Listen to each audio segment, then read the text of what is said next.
ముందుకెళ్లే కార్యక్రమం చేస్తాను.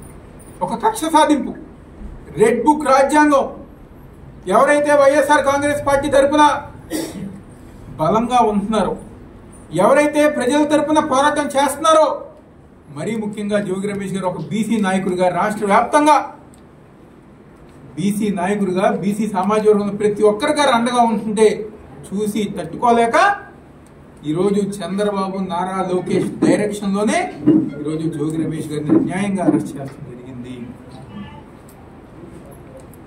ఈరోజు మీరు అరెస్ట్ చేస్తే ఏమవుతుంది? కొన్ని రోజులు ఏదో జైల్లో పెడతారు, కానీ మళ్ళీ తిరిగి వచ్చిన తర్వాత అదే జోగి రమేష్ గారు గతంలో కంటే ఎక్కువగా మీ మీద పోరాటం చేస్తారని చెప్పి ఈరోజు మేమందరం గారే చెప్పుకుంటున్నాం. ఈరోజు ఆయన కుటుంబానికి ఈరోజు పార్టీ మొత్తం అండగా ఉంటుంది. ఏ విధంగా అయితే జగన్మోహన్ రెడ్డి గారు ఆయనకు కానీ ఆయన కుటుంబానికి అండగా ఉంటారో, అదే విధంగా వైఎస్ఆర్ కాంగ్రెస్ పార్టీ మొత్తం మీకు అండగా ఉంటుందని చెప్పి సందర్భంగా చెప్తున్నాం. ఈరోజు ఎంత నీచ రాజకీయాలంటే, ఎంత దిగజారిపోయిన రాజకీయాలంటే, సిగ్గులేని రాజకీయాలంటే, చివరికి ఆ రోజు హాస్పిటల్కి జోగి రమేష్ గారు వస్తే